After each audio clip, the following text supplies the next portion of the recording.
صلى عليك الله يا خير الورى تعداد حبات الرمال وأكثرا صلى عليك الله ما غيث هما فوق السهول وبالجبال وبالقرى فوق السهول وبالجبال وبالقرى يا خير مبعوث بخير رسالة للناس يا خير الأنام وأطهرا نفدك بالأرواح وهي رخيصة ونحارب الغرب الدنيء الأغبرا. بسم الله الرحمن الرحيم. الحمد لله رب العالمين والصلاة والسلام على رسولنا محمد وعلى آله وصحبه أجمعين. السلام عليكم ورحمة الله وبركاته. Следующий вопрос, который мы будем разбирать, он приводится в книге Ибн Таймии «Баян Тальбисуль Джахмия». Это первый том, 568 страница.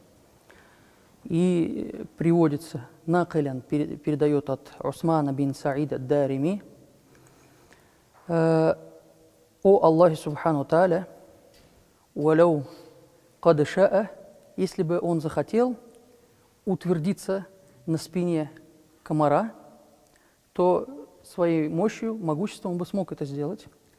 Что же тогда можно говорить о арше, великом арше, который является большим, нежели небеса и земля?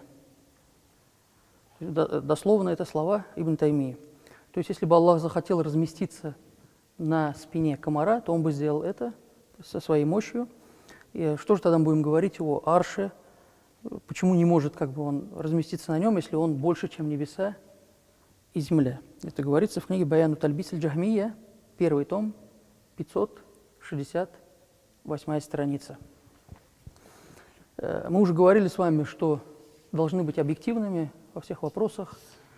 И эта объективность в чем выражается? Что мы будем опираться на Коран и Сунну. Например, имам Малик, рахимахуллах, однажды сказал: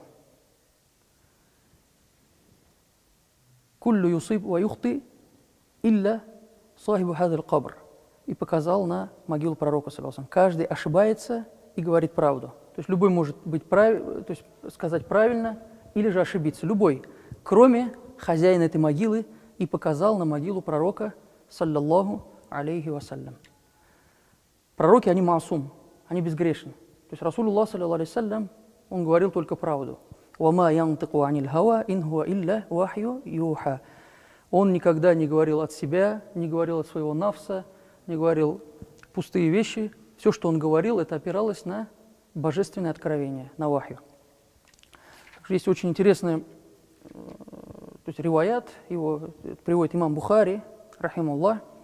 «Хаддасана Кутайба, хаддасана Суфьян», это Суфьян бин Уяйна, «Ан Абдуль Карим». Абдуль Карим — это Ибн Малик аль-Джазари, «Ан Муджахид каль».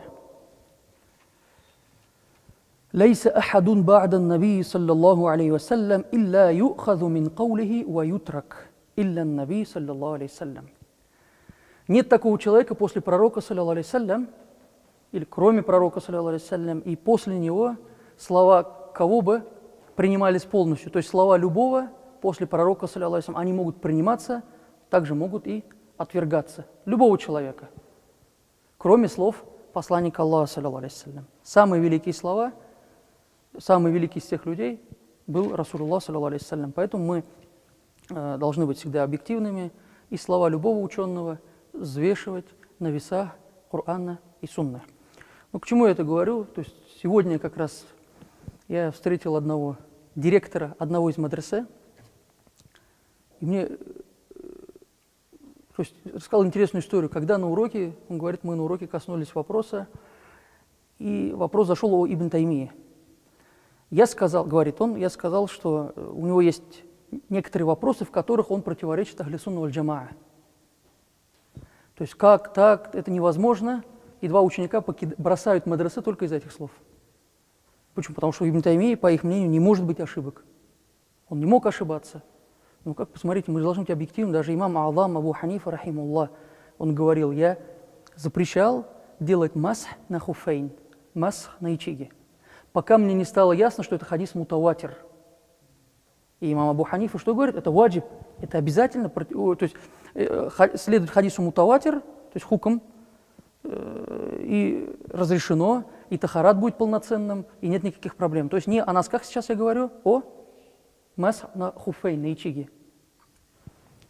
Поэтому нет никаких проблем. Почему Ибн Тайми, разве он маасум, разве он безгрешен?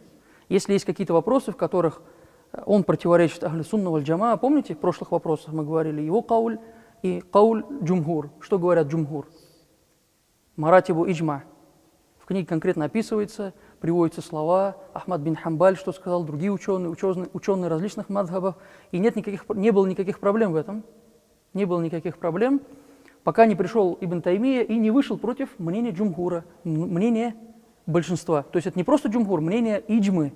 Была иджма, и он вышел против нее. Поэтому мы об этом должны говорить и не должны быть просто фанатиками. Если есть какое-то имя, мы должны его отстаивать обязательно. Такого нет. Затем начали в интернете распространять, что первый, кто заговорил о Ибн Таймии среди русскоязычных, то есть в России, это был Алляма Марджани, рахимуллах. Алляма Марджани. Он был, то есть не нужно забывать, что он был также историком. У него были такие книги, как Вафиятуль Асляф, где он расписывает табака различных ученых. И, конечно же, он должен упомянуть, как объективный ученый, имя Ибн Таймии. Это не значит, что он придерживался в чем-то его мнений. То есть хотел бы как раз показать новую книгу, она недавно вышла, это книга Шахабуддина Марджани, мы ее переиздали, это старое издание, на самом деле старое издание, репринтное, то есть переиздали его вновь. Китаб Хикматуль Балига Джания фи шархи Акаид Ханафия. Хикматуль Балига, эта книга является шархом на Насафи, книгу Насафи, на Акиду Насафия. Она большая, это очень мелкий шрифт, чтобы вы понимали, то есть очень мелкий шрифт, на самом деле ее можно было большим напечатать, поэтому не смотрите, что она тоненькая, маленькая. Это очень большая книга, объемная книга, и он ее преподавал. И как раз я сегодня посмотрел, у меня есть другая книга, ее сделал тахкик шейх Люай Халили Аль-Ханафи, и здесь, там приводятся 2 страницы барнамидж, программа шейха Марджани, какие книги он преподавал в своем мадресе. И вот именно Акиде шарху Насафи уделялось в неделю 3 пары. В неделю 3 пары. То есть большое время он уделял, нежели там даже усулю фикху, другим предметам, большое время он выделял изучению науки акида. Если мы будем читать эту книгу, то мы познакомимся. И нет смысла передавать какие-то акуали, какие-то фразы, какие-то выписки российских, там, то есть там были профессора там, с русской фамилией видно, вот он пишет, что Марджани, он первый, кто упомянул Ибн Таймию. То есть это и что? Что такое? То есть, мы понимаем, под каким контекстом они это произносят, для чего они это распространяют. Что вот якобы, чтобы у нас закралась мысль, что якобы Марджани разделял его убеждения. Но нет. То есть не пытайтесь обмануть ни себя, ни нас. То есть его книги, они здесь, они у нас в руках, мы можем читать, мы можем знакомиться с идеями шейха Марджани. Итак, что же касается этого вопроса, то есть вопрос, что он говорит в этой книге, Баян Тальбис аль-Джахмия, что Аллах Субхану Тааля, если бы захотел, то на спине комара смог бы разместиться. Что же тогда можно говорить о арше, который больше, чем небеса и земля? Вот эти слова. Нужно отметить, что этот текст, который он произносит, он передается от Усмана бин Саида Дарими, рахимуллах, и не доказано, что он от него передается. То есть упоминается его имя, но нет доказательств, что он, рахимуллах, это сказал. Потому что нусха, из которой берется этот текст, она разрывается на имя Бишр Мурейси.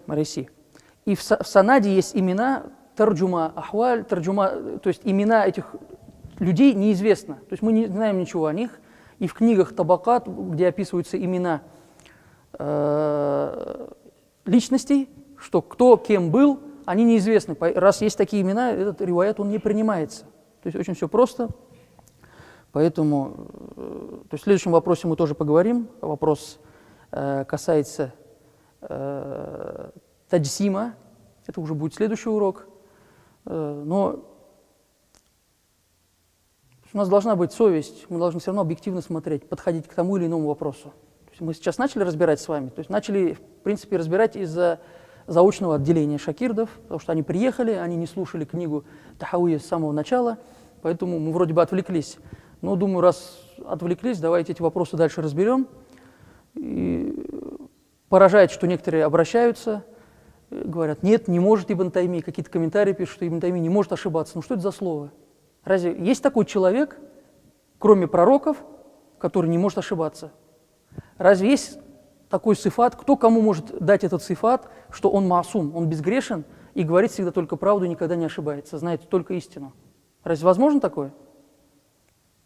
Человек, который жил, не был саляфом, пришел через многие века после саляфов, который был посажен в тюрьму учеными Шама за свои воззрения. То есть, или те ученые ошибались, или Ибн Нуджайм, когда писал книгу «Маратибу Иджма», говорит о вопросах иджма, он ошибался. Ибн Тайми берет, пишет книгу «Накдуль Маратибу Иджма». Опровержение некоторых вопросов он его опровергает, Ибн Нуджайма. Есть иджма, никто ее не опровергал, но приходит Ибн Тайми и говорит, нет, вот с такими-то вопросами я не согласен. Разве мы не должны быть объективными в этих вопросах? То есть любой человек может ошибаться, и любого человека мы должны взвешивать. Если это слово соответствует Корану и Сунне, мы будем это принимать. Если же не соответствует, то ни в коем случае.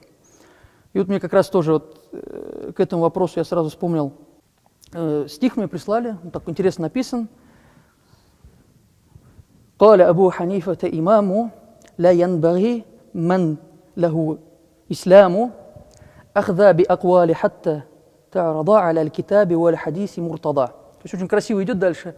Говорит, сказал Абу Ханифа, имам, обязательно нужно тому, кто находится в исламе, брать слово и довольствоваться теми словами только после того, когда он увидит, что они соответствуют Корану и Сунне Муртада, то есть пророка, саллаллаху алейхи вассалям, которым Аллах был доволен.